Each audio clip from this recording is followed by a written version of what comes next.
تیسرا شخص کثرت سے نمازیں پڑھنے والا. حضور نے فرمایا ذو حظ من الصلاۃ، جو بندہ کثرت سے نمازیں پڑھتا ہے نا، حضور نے فرمایا وہ بھی میرا یار ہے. کثرت سے نمازیں پڑھنے والا. یہ ساری، یہ نہیں ہے کہ ایک صفت اور باقی کوئی صفت نہیں ہو، یہ ساتوں صفتیں اگر کسی ایک انسان میں، ہم نے غور کرنا ہے کہ ہمارے اندر کوئی صفتیں ساری ہیں یا کوئی ایک بھی نہیں ہے یا چند ہے. فرمایا ذو حظ من الصلاۃ، نماز کثرت سے پڑھنے والا ہو.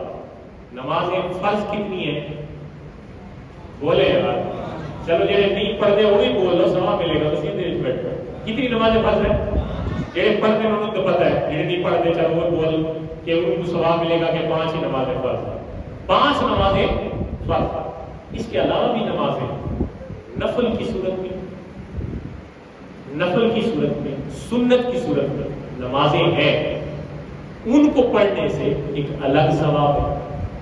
ان کا پڑھنے سے ایک الگ، اللہ تعالیٰ نے یہ میں نے خطبے میں آیت پڑھی ہے، سورہ مریم کی آیت نمبر 59 جس میں اللہ رب العزت نے ان لوگوں کو بیان فرمایا جو نمازیں ضائع کرتے ہیں. فرمایا فَخَلَفَ مِن بَعْدِهِمْ خَلْفٌ أَضَاعُوا الصَّلَاةَ وَاتَّبَعُوا الشَّهَوَاتِ.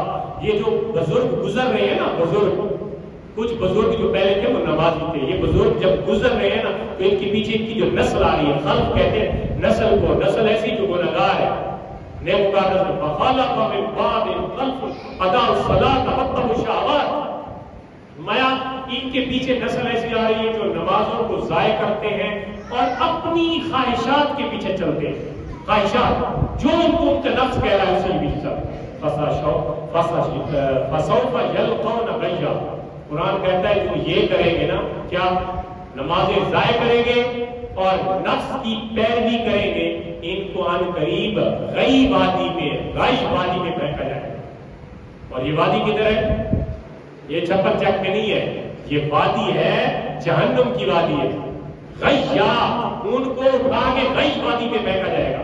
یہ قرآن کہتا ہے. سورہ مریم کی آیت نمبر 59 ہے، 59 ہے، جس میں حضور نے فرمایا، اللہ تعالیٰ نے فرمایا کہ جو بندے نمازوں کو ضائع کرتے ہیں وہ ناخلف ہے اپنے بڑوں کے، اور اپنی خواہشات کو اپنے سامنے رکھتے اور ہر کام میں ان کی خواہش پہلے نمبر پہ ہوتی ہے. تو یہ حضور نے فرمایا کہ اس طرح کا جو بندہ ہوگا کثرت سے نمازیں پڑھنے والا، ترغیب دی ہے کثرت سے نمازیں پڑھنے کی. پھر حضور نے ترغیب بھی دی ہے، میں صرف 5 پڑھ کے تکیہ نہیں کر رہا، بلکہ فرمایا کہ اگر کوئی بندہ صبح کی نماز پڑھتا ہے نا، یہ کثرت کی ترغیب ہے. لوگ آج کے دور میں سنتوں سے بھی انکاری ہو گئے. شارٹ نمازیں ہو گئی نا، سنت میں خیر ہے نہ پڑھو کوئی گل نہیں، سنتیں چھوڑ دو، نفل چھوڑ دو، اس طرف چلے گئے. تو حضور صلی اللہ علیہ وسلم نے فرض کے علاوہ ترغیب دی. کیسے؟ آقا علیہ السلام نے ارشاد فرمایا کہ اگر کوئی بندہ صبح کی نماز پڑھ کے بیٹھ جاتا ہے، ذکر و اذکار کرتا رہتا ہے، اللہ کی یاد میں رہتا ہے، یہاں تک کہ سورج طلوع ہو جاتا ہے، اور پھر 2 رکعت پڑھتا ہے. کون سی 2 رکعت ہے؟ اشراق کی.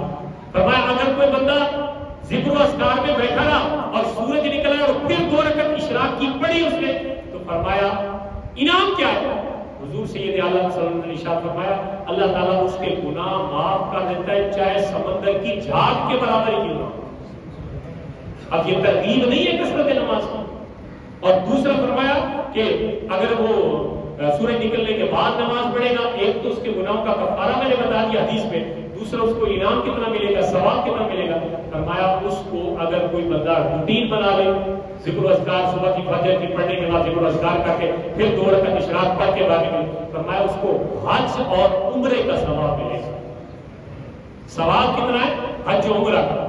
اور آگے کیا ہے؟ اس کی ساری غلطیاں معاف. یہ تیسرا بندہ ہے کثرت سے نمازیں پڑھنے والا شخص. حضور نے فرمایا میرا دوست ہے.